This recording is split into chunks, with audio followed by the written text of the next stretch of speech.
कोशिश करेंगे कि आज मैक्सिमम चीजें कवर हो जाए और सारी चीजें खत्म हो जाए। कल जैसे हम लोग स्टार्टिंग में ही देखे थे कि विटगेन्स्टीन ने जो है फिलोसॉफिकल इन्वेस्टिगेशन में टैक्टिटस लॉजिको फिलोसॉफिकस में जो भाषा के स्वरूप संबंधी विचार प्रस्तुत किए थे उसकी आलोचना से आरंभ किया और उस आलोचना में उन्होंने कई बिंदुओं की आलोचना की और जिसको 3 मुख्य बिंदुओं में हमने बांटा और एक बिंदु ऐसा था जो इन्हीं 3 बिंदुओं के आधार पर निकल रहा था, जिसको हमने लास्ट में बताया। तो कुल टोटल वैसे 4 बिंदु हैं, मुख्य रूप से 3 बिंदु हैं। एक जो आलोचना का बिंदु था वह है सामान्य भाषा विचार की आलोचना। जो वहाँ भाषा संबंधी विचार प्रस्तुत किए जा रहे थे उसको 2 बिंदुओं में हमने व्याख्यायित किया था और विस्तार पूर्वक बताया था। फिर इसके बाद अर्थ के चित्र सिद्धांत की आलोचना की और तीसरा हमने सरलतम, पूर्णतः, निश्चित इत्यादि से संबंधित जो विचार थे उसका उन्होंने खंडन प्रस्तुत किया। और इसके बाद इन तीनों से एक बात निकलती है कि जिस प्रकार के आदर्श भाषा के स्वरूप की रचना कर रहे थे वो ट्रैक्टिटस लॉजिको फिलोसॉफिकस में, उस ट्रैक्टिटस लॉजिको फिलोसॉफिकस के इस आदर्श भाषा संबंधी विचार का उन्होंने खंडन किया और कहा कि इस प्रकार की निश्चयात्मकता की मांग जो भाषा से की जा रही है ट्रैक्टिटस लॉजिको फिलोसॉफिकस में, वह संभव नहीं है और हमारी जो सामान्य साधारण भाषा है हमारे सामान्य व्यवहारिक कार्यों के संपादन में सक्षम है। इसलिए हमें एम्फेसिस देना चाहिए हमारी सामान्य साधारण भाषा पर। ये सारी चीजें जो है बहुत डिटेल में हम लोग ने स्पष्ट की और इस पे हमने चर्चा किया। तो वीडियोस तो आप लोग तक जिनको जरूरत है हमसे मांग दीजिएगा, हम पहुंचा देंगे, तो उसको दोबारा दोहराने की आवश्यकता नहीं है। आगे हम चलते हैं एक नए टॉपिक की ओर और नए टॉपिक को हम लोग पढ़ने की कोशिश करते हैं और 2 टॉपिक को अभी हम टारगेट कर रहे हैं। कोशिश करते हैं कि दोनों टॉपिक आज कवर हो जाए और हो सकता है कि लगभग सभी सारी चीजें कवर हो जाए, नहीं होंगी तो देख लेंगे, थोड़ा सा कल भी देख लेंगे। और कल एक नए टॉपिक को भी हम लोग उठाएंगे और वो होगा तार्किक भाववाद, लॉजिकल पॉजिटिविज्म। उस पर हम लोग चर्चा करेंगे। 1-2 दिन उसकी क्लासेस चलेंगी, उसके बाद मूर की क्लास चलेगी।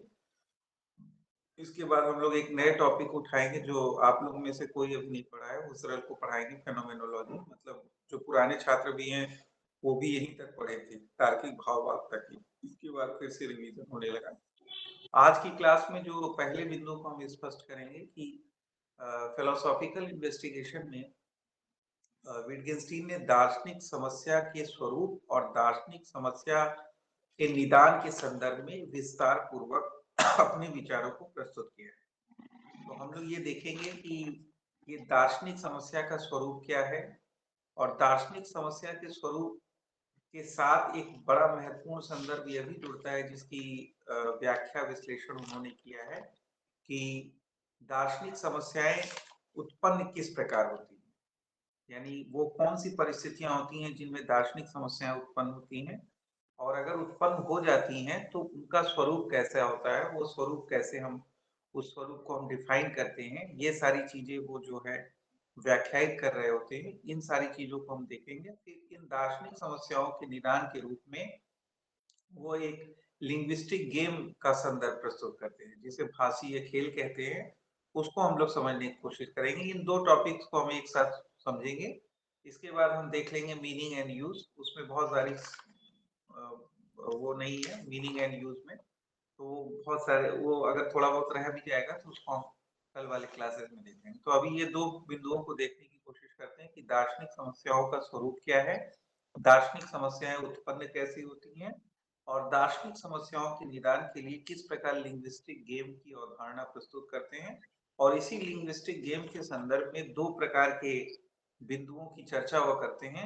एक जिसे पारिवारिक सादृश्यता कहते हैं, अंग्रेजी में इसको फैमिली रिजेम्बलेंस कहते हैं, और दूसरा जो है वैयक्तिक भाषा संबंधी समस्या जिसे प्राइवेट लैंग्वेज प्रॉब्लम कहते हैं। तो ये 2 अवधारणाएं जो है वह स्पष्ट करते हैं।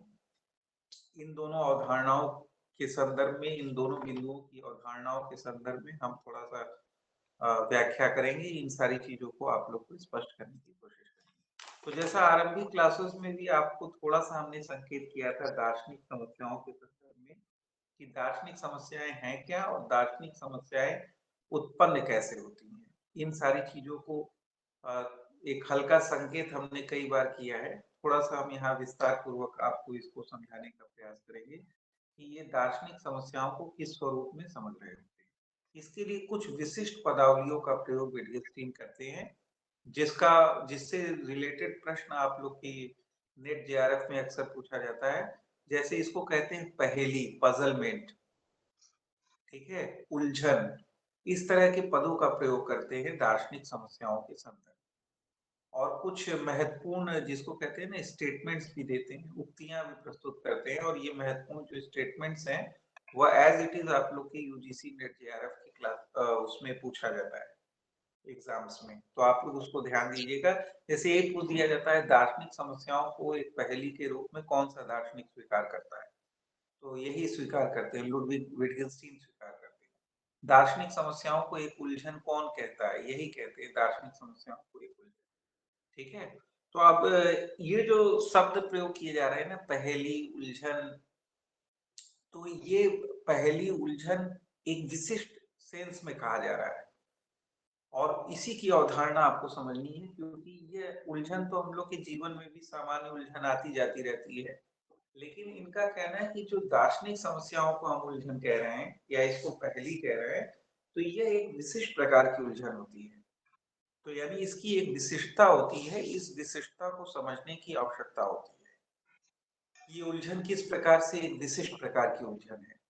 तो ये सारी चीज़ें क्या है इसकी एक थोड़ी व्याख्या करेंगे, तो आप लोग ध्यानपूर्वक सुनिएगा। देखिए, पहली चीज़ तो इसको जो पहेली या उलझन कहा जा रहा है ना, इनका सेंस ये है कि जो व्यक्ति या जो दार्शनिक दार्शनिक समस्याओं में उलझा रहता है, वह दार्शनिक समस्याओं में उलझा हुआ व्यक्ति जिस प्रकार जब कोई पहेली हमारे समक्ष रखी जाती है और उस पहेली को जिसको कहते हैं ना पहेली को बूझो, तो पहेली को हमको ऐसी कोई पहेली आ जाए जिसको हम बूझ ना पाए और जिसका हमको हल न दिखाई दे, तो उसमें हमें एक उलझन पैदा होती है। तो ठीक इसी प्रकार कहते हैं कि दार्शनिक समस्या में जब कोई दार्शनिक या व्यक्ति फंसा होता है, तो उसे एक उलझन समझ में आती है, वह उस दार्शनिक समस्या से निकलने के रास्ते को ढूंढ नहीं पाता। वो उससे निकलना तो चाहता है, लेकिन वह उससे निकल नहीं पाता, ठीक है? तो इसीलिए यहाँ पर इसी अवधारणा के संदर्भ में एक विशिष्ट स्टेटमेंट भी देते हैं। कहते हैं दार्शनिक समस्या क्या है? एक बोतल में बंद मक्खी की तरह है। जैसे बोतल में जब कोई मक्खी बंद हो जाती है, तो वो क्या करती है? भिनभिनाने लगती है, भिनभिनाहट होती है उसकी। तो इसी तरह वो कहते हैं कि जो दार्शनिक समस्याएँ होती हैं, ये दार्शनिक समस्याएँ भी एक भिनभिनाहट पैदा करती हैं। ठीक है? तो ये भिनभिनाहट पैदा करती हैं और ये एक उलझन बन जाती है। जैसे आप लोग में से कई लोग अनुभव लिए होंगे, खैर जब से गवर्नमेंट की रिजीम आई है इधर वाली, किसी पक्ष-विपक्ष की बात नहीं कर रहे हैं, तब से लाइट-वाइट की समस्या नहीं है। लेकिन बहुत पहले लोग जानते होंगे 8-10 साल, 15 साल पहले लाइट जो है कटती थी तो उसका शेड्यूल रहता था। तो ये इतने घंटे कटेगी, इतने घंटे रात में कटेगी, ये कटेगी, कभी-कभी रात भर चली जाती थी। तो जब रात भर जाती थी तो आप लोग सोते समय देखे होंगे कि अगर गुड नाइट काम करना बंद कर देता था और जो लोग मच्छरदानी लगा के सोने की आदती नहीं है, तो सिर्फ जो मच्छर आके कान के पास भिनभिनाता है ना, उसकी उलझन में वो सो नहीं पाते थे रात भर, क्योंकि वो बहुत उलझन देता है वो, जब मच्छर कान के पास आके भिनभिनाने लगता है। तो उसी सेंस में ये सारी चीजें वो कह रहे होते हैं कि दार्शनिक समस्या भी इसी प्रकार की समस्या होती है, जो बोतल में बंद मक्खी की भिनभिनाहट की तरह होती है। और इसे हम पहेली, पजलमेंट या उलझन इसलिए कहते हैं, क्योंकि इस समस्या में उलझा हुआ जो दार्शनिक होता है, जो व्यक्ति होता है, वह इस समस्या से निकलना तो चाहता है, लेकिन उसे निकलने का रास्ता नहीं सूझता। इसलिए वह उसके लिए पहेली बन जाती है। यह तो एक सामान्य अवधारणा रही। लेकिन इसकी विशिष्ट अवधारणा क्या है? यानी दार्शनिक समस्या के संदर्भ में जो एक विशिष्टता आती है वह क्या है? यह तो एक सामान्य बात हो गई। लेकिन एक विशिष्टता का संदर्भ आता है दार्शनिक समस्याओं के संदर्भ में। वह विशिष्टता क्या है? उस विशिष्टता को रेखांकित करते हुए फिलोसॉफिकल इन्वेस्टिगेशन में विट्गेन्स्टीन कहते हैं कि जो दार्शनिक समस्याएं होती हैं वह एक विशिष्ट प्रकार की उलझन होती है, एक विशिष्ट प्रकार की पहेली होती है। सामान्य उलझन या सामान्य पहेली नहीं होती, क्योंकि इनका स्वरूप इस प्रकार से होता है कि जो उलझन में पड़ा हुआ व्यक्ति होता है या जो उलझन में पड़ा हुआ दार्शनिक होता है, उसके समक्ष सभी प्रकार के प्रमाण, उसके समक्ष सभी प्रकार के जो निदान सॉल्यूशंस पड़े रहते हैं, लेकिन उनके होने के बावजूद भी उसे उससे निकलने का रास्ता नहीं सूझता। यह एक विशिष्टता होती है इस उलझन की, एक पहेली की। इसलिए यह कोई सामान्य पहेली नहीं है, ये कोई सामान्य उलझन नहीं। इसलिए आपको अगर ट्विस्ट करके आपकी यूजीसी नेट जेआरएफ में कोई ऑब्जेक्टिव बना के पूछे और आपसे ये कहे कि यह एक विशिष्ट प्रकार की उलझन है और यह एक सामान्य उलझन है, इस तरह से आपको उलझाने की कोशिश करे, तो आप लोग सामान्य उलझन, विशिष्ट उलझन और दे दे एक ऑप्शन की दोनों सामान्य भी है, विशिष्ट भी है, और एक चौथा ऑप्शन दे दे कि नन ऑफ द अबव। तो आप लोग ये मत चूज कर लीजिएगा सामान्य भी है, विशिष्ट भी है, क्योंकि इन्होंने स्पेसिफाई होके कहा है फिलोसॉफिकल इन्वेस्टिगेशन में कि जो दार्शनिक समस्या या उलझन होती है, यह एक विशिष्ट प्रकार की उलझन होती है। क्योंकि इस उलझन में पड़ा हुआ जो दार्शनिक होता है, इस उलझन में पड़ा हुआ जो व्यक्ति होता है, उसके समक्ष सभी प्रकार के प्रमाण, सभी प्रकार के सॉल्यूशंस उसके समक्ष ही होते हैं, लेकिन उसके समक्ष होने के बावजूद भी उसे उस उलझन, उस समस्या से निकलने का रास्ता नहीं सूझता। इसलिए यह उलझन तो है, यह पहेली तो है, लेकिन एक विशिष्ट प्रकार की उलझन। अब इसी से वह संदर्भ निकलेगा आगे का कि यह जब उलझन और यह जो पहेली एक विशिष्ट प्रकार की पहेली है, और हम कह रहे हैं कि जो उलझन में पड़ा हुआ व्यक्ति होता है उसके समक्ष सभी प्रकार के प्रमाण या उसके समक्ष सभी प्रकार की चीजें उपलब्ध होती हैं, लेकिन फिर भी वो उससे निकलने का रास्ता नहीं ढूंढ पाता। तो ये सारी चीजें जो है उसके सामने जब होती हैं, तो इसी से वो संदर्भ निकलता है कि ये जो दार्शनिक समस्या होती है, ये दार्शनिक समस्या उत्पन्न कैसे होती है। क्योंकि जब हम कह रहे हैं कि सॉल्यूशंस तो सभी प्रकार के प्रमाण तो उसके समक्ष होते ही हैं, लेकिन वो उससे निकलने का रास्ता नहीं ढूंढ पाता, तो आखिर ये सब समस्या कैसे उत्पन्न हो रही है कि रास्ता नहीं ढूंढ पाता और सारा कुछ उसके समक्ष ही होता है, और ये एक विशिष्ट प्रकार की उलझन या पहेली बन जाती है। इसको हम समझने में जो है अक्षम हो पाते हैं, तो इसके लिए फिर वह एक विशिष्ट प्रकार का संदर्भ प्रस्तुत करते हैं विटगेन्स्टीन, और कहते हैं कि दार्शनिक समस्या, दार्शनिक जो ये उलझन है, और जो दार्शनिक उलझन को हम विशिष्ट प्रकार की उलझन, विशिष्ट प्रकार की पहेली कह रहे हैं, वह कहते हैं कि इसका स्वरूप कुछ इस प्रकार का होता है और इसके उत्पन्न होने के पीछे कुछ ऐसे कारण निहित होते हैं जिसके कारण यह उलझन विशिष्ट प्रकार की उलझन बनी। हमें उन कारणों को जानने की आवश्यकता है, हमें उन कारणों को जानने की आवश्यकता है, ठीक है, हमको उसको समझने की आवश्यकता है। तो कहते हैं कि एक विशिष्ट प्रकार की पदावली का प्रयोग करते हैं, स्टेटमेंट का प्रयोग करते हैं। देखिए, हम आप लोग से अभी 10 मिनट के करीब रहेंगे, क्योंकि एक कॉल हमारे पास आ रहा है, तो एक लोग की परिवार में हमारी तबीयत खराब है, तो हॉस्पिटलाइज है, तो हो सकता है कि हमको 10 मिनट ही हम आपको दे पाएंगे। बार बार कॉल्स आ रहे हैं तो इग्नोर कर रहे हैं। तो 10 मिनट के करीब हैं आप लोग के पास अभी, तो हम इस टॉपिक को एटलीस्ट खत्म कर ले रहे हैं, इसके बाद ही हम जाएंगे। 10 मिनट अभी और हैं, आप लोग सुन लीजिए।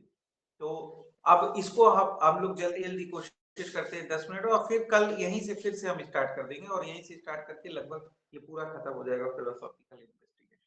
तो अभी ये जो हम समझाने जा रहे थे, जो रुक गए अभी, जो कॉल आ रहा था उसको देख के, ये जो हम आपको समझाने की कोशिश कर रहे हैं कि ये विशिष्ट प्रकार की उलझन क्यों बन जाती है, इसके संदर्भ में एक महत्वपूर्ण स्टेटमेंट देते हैं विटगेन्स्टीन, और कहते हैं कि यह विशिष्ट इसलिए बन जाती है उलझन या पहेली, क्योंकि यह उलझन तथ्यात्मक उलझन नहीं होती है, बल्कि एक वैचारिक उलझन होती है। ध्यान दीजिएगा, और इस पे भी आप लोग से प्रश्न आ सकता है, तो थोड़े अंदर अंदर की बातें हम एनालिसिस करके बता रहे हैं, जो पुस्तकों में भी है, लेकिन आपको ध्यान देना होगा लेक्चर्स को सुनने के बाद। आपको आपको उस पर ध्यान देना होगा। तो आप लोग ये समझिए कि वो कह रहे हैं कि ये विशिष्ट प्रकार की उलझन इसलिए बनती है क्योंकि ये उलझन तथ्यात्मक न होकर क्या होती है, वैचारिक होती है। यानी इसको स्पष्टीकरण करते हुए वो कहते हैं कि दार्शनिक समस्याओं में उलझा हुआ व्यक्ति क्या करता है, भाषा के स्वरूप और संबंध के संदर्भ में, यानी भाषा के स्वरूप और भाषा का जो तथ्यों के साथ संबंध होता है, उस संबंध के संदर्भ में भ्रांतिपूर्ण धारणाओं को बना लेता है वैचारिक रूप से। समझिएगा ध्यानपूर्वक फिर से कि दार्शनिक समस्याओं में उलझा हुआ व्यक्ति या दार्शनिक भाषा के स्वरूप और भाषा और जगत के संबंध के संदर्भ में भ्रांतिपूर्ण धारणाओं को वैचारिक रूप से बना लेता है। वैचारिक रूप से इन धारणाओं को बना लेने के कारण ही वो क्या करता है कि एक विशिष्ट ढंग से भाषीय ढंगों का प्रयोग करने लगता है और एक विशिष्ट ढंग से चीजों से अप्रोच करने लगता है, जिसके कारण वो कहते हैं कि बार बार इस तरह के प्रयोग से, बार बार इस तरह के अप्रोच से क्या होता है कि एक प्रकार का एक स्ट्रक्चर उभरता है और हम उस स्ट्रक्चर के क्या होते हैं, बंदी बन जाते हैं। हम उस स्ट्रक्चर के क्या बन जाते हैं, बंदी बन जाते हैं। ठीक है, तो ये एक महत्वपूर्ण संदर्भ है जो उन्होंने स्पष्ट किया दार्शनिक समस्याओं के संदर्भ में, कि दार्शनिक समस्याएं इसलिए विशिष्ट होती हैं, एक विशिष्ट प्रकार की उलझन या पहेली होती हैं, क्योंकि दार्शनिक समस्याओं में उलझा हुआ व्यक्ति क्या करता है, एक विशिष्ट प्रकार के भाषीय ढंगों का प्रयोग करने लगता है, विशिष्ट प्रकार के भाषीय ढंगों का बार बार प्रयोग करता है, जिससे एक स्ट्रक्चर उभरता है और वह उस स्ट्रक्चर में क्या हो जाता है, कैद हो जाता है, बंद हो जाता है, उसका बंदी बन जाता है और इस प्रकार वह एक उलझन में उलझ जाता है और उस समस्त प्रकार के प्रमाण, समस्त प्रकार के सॉल्यूशंस उसके समक्ष होते हुए भी वह उससे नहीं निकल पाता और यह उलझन एक विशिष्ट प्रकार की उलझन या एक विशिष्ट प्रकार की पहेली बनकर रह जाती है। ठीक है, तो ये स्टेटमेंट आप लोग से बार बार पूछा जाता है कि किस भाषीय दार्शनिक या किस दार्शनिक ने दार्शनिक समस्याओं को तथ्यात्मक नहीं वैचारिक रूप में स्वीकार किया है। विटगेन्स्टीन ने स्वीकार किया। ये स्टेटमेंट भी बार बार प्रयोग करता है कि दार्शनिक समस्याओं के संदर्भ में किस दार्शनिक का विचार है कि हम एक विशिष्ट प्रकार के भाषीय ढंगों का बार बार प्रयोग करते हैं, जिससे एक चित्र उभरता है और हम उस चित्र के बंदी बन जाते हैं। इस प्रकार हम उस दार्शनिक समस्या से निकल नहीं पाते, जबकि समस्त प्रकार के प्रमाण और सॉल्यूशंस हमारे समक्ष होते हैं, लेकिन फिर भी हम उससे बाहर नहीं आ पाते। जैसे वो उदाहरण के रूप में आप देखिए कि जैसे ट्रैक्टेटस में ये बात कही जा रही है कि हर एक शब्द का एक निश्चित अर्थ होता है जो सदैव उसके साथ संबद्ध होता है। आप ये सोचिए कि जब हम इस प्रकार का एक विशिष्ट प्रकार का अप्रोच ले लेंगे और इसी अप्रोच से हम सारी चीजों को देखने का प्रयास करेंगे, तो क्या होगा, हम कभी भी किसी समस्या से निकल नहीं पाएंगे। उन्होंने कई उदाहरण दिए हैं, जैसे आप देखेंगे कि एक दार्शनिक समस्या होती है कि सामान्य तौर पे हम देखते हैं कि दार्शनिकों में एक विशिष्ट प्रकार की एक क्यूरियोसिटी दिखाई देती है कि वो हर चीज को क्या करते हैं, एक जनरलाइज वे में देखने की कोशिश करते हैं, एक सामान्यीकरण करने की कोशिश करते हैं, एक सामान्य निष्कर्ष को निकाल कर बिठाने की कोशिश करते हैं और विशेषों के प्रति क्या रख लेते हैं, उपेक्षा भाव रख लेते हैं। तो कहते हैं कि यह भी तो एक विशिष्ट प्रकार का भाषीय ढंग का प्रयोग है कि हम कोशिश करते हैं कि हर एक चीज में कोई जनरल प्रकार के निष्कर्ष को स्थापित किया जाए और विशेषों की उपेक्षा कर दी जाए। तो कहते हैं कि जब जब बार बार आप इस तरह के प्रयास करेंगे तो एक विशिष्ट प्रकार का चित्र उभरेगा और आप उसके बंदी बन जाएंगे और यह जो भाषीय समस्या उत्पन्न होगी, आप उससे बाहर नहीं आ पाओगे और ये उलझन जो है आपके लिए एक विशिष्ट प्रकार की उलझन बन जाएगी। समस्त प्रकार के प्रमाण, समस्त प्रकार के सॉल्यूशन आपके समक्ष होंगे भी, लेकिन फिर भी आप उससे बाहर नहीं आ पाओगे। ठीक है, तो ये इस इसके संदर्भ में दो तीन जो बातें इंपॉर्टेंट बताई गई, एक बार हम फिर दोहरा दे रहे हैं, 2-4 मिनट हमारे पास है, एक बार फिर हम दोहरा दे रहे हैं। पहली चीज कि दार्शनिक समस्या को उन्होंने पहेली कहा, पजलमेंट कहा, उलझन कहा, इसलिए कहा क्योंकि दार्शनिक समस्या में उलझा हुआ जो दार्शनिक है, वह इस समस्या से निकलना तो चाहता है, परंतु वह निकल नहीं पाता, उसको रास्ता नहीं सूझता। इसलिए कहा, फिर इसको एक विशिष्ट प्रकार की उलझन या विशिष्ट प्रकार की पहेली कहा। क्यों? क्योंकि जो उलझन में उलझा हुआ दार्शनिक या व्यक्ति होता है, उसके समक्ष सभी प्रकार के सॉल्यूशंस या प्रमाण होते हैं, लेकिन फिर भी उसे उस समस्या से निकलने का रास्ता नहीं मिलता। ऐसा क्यों होता है? यह हम तीसरे बिंदु में स्पष्ट किए। इसलिए होता है क्योंकि यह समस्या तथ्यात्मक न होकर वैचारिक होती है। हम भाषीय ढंगों का एक विशिष्ट ढंग से प्रयोग करने लगते हैं, बारंबार ऐसा प्रयोग करते हैं, एक स्ट्रक्चर उभरता है और हम उस स्ट्रक्चर में क्या हो जाते हैं, कैद हो जाते हैं, उसके बंदी बन जाते हैं। इसलिए समस्त प्रकार के प्रमाण और सॉल्यूशंस हमारे समक्ष होते हुए भी हम दार्शनिक समस्याओं से अपने आप को निकालने में सक्षम नहीं हो पाते, हम अपने आप को निकाल नहीं पाते। इसीलिए एक प्रसिद्ध स्टेटमेंट लास्ट में बता के हम क्लास खत्म करेंगे। उन्होंने एक प्रसिद्ध स्टेटमेंट दिया है, जिसको अंग्रेजी में चाहे तो आप लोग लिख लीजिए और हिंदी में भी हम बता देंगे। उन्होंने, और ये एज इट इज आप लोग के नेट जेआरएफ में पूछा भी है, जहां तक हमें पता है, जिसमें कहा गया philosophy is a battle against the bewitchment of our intelligence by the means of language. Philosophy is a battle against the bewitchments, bewitchment of our intelligence by the means of language.